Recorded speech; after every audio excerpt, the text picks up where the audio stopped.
Okay, welcome back. So we've talked about end-to-end on the cycle of the strategic plan. And so what we do fundamentally believe is growing your revenue is the number one objective you should always have.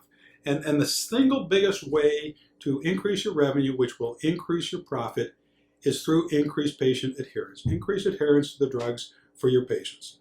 So what we're going to do in this little exercise here is just set a very smart goal for you with respect to adherence. So you may want to write this down or pause, rewind, come back and see it again on the SMART goal so you've got the wording.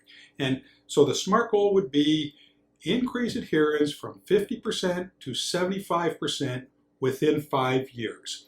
And let me explain how exactly it is a SMART goal. It's specific, right? You're talking about adherence. You're talking about getting to 75%. It's measurable because when you get to the end of 5 years, what you want to be able to do is understand, were we successful, were we not successful? What else do we need to do?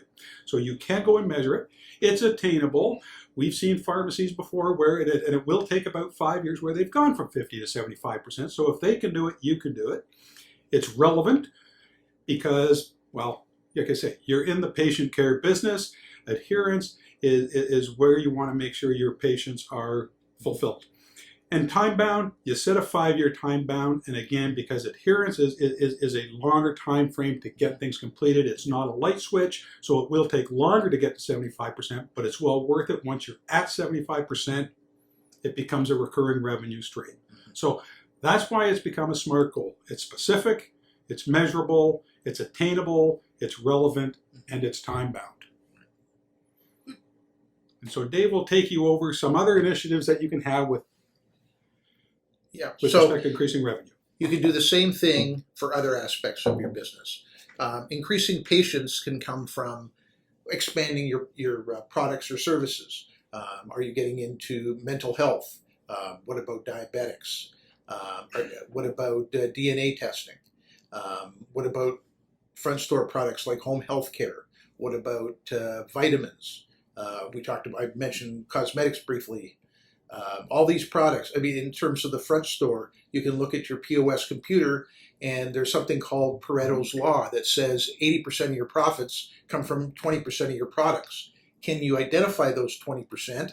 Can you eliminate the bottom 20% that aren't profitable and expand your front store product base? So there are a number of things that you can look at to increase your revenue. You can look at, can you increase your gross profit margins? Can you increase your prices? That's another thing you can take a look at. When you're looking at your expenses, are there expenses that aren't contributing to revenue? What about your wages? Are they efficient?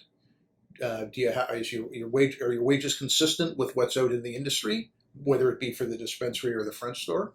And that's a way of maintaining staff. So there are any number of things that you can look at in your sales, your gross profit, in your expenses. You can look at inventory management. You can look at receivables management. All these things will contribute to higher profitability. And what you need to do is identify which ones pertain to you and what you should do going forward. Determine your average gross profit per patient for the prior fiscal year or month, whatever time frame you seem to make sense. Now, gross profit per patient equals your gross profit divided by the number of patients. Yeah, this will see how good you are at locating the number within your dispensary computer. Some pharmacists are very good about printing and getting all the information off the dispensary computer. Some not so much. Let's see if you can find this information within the computer.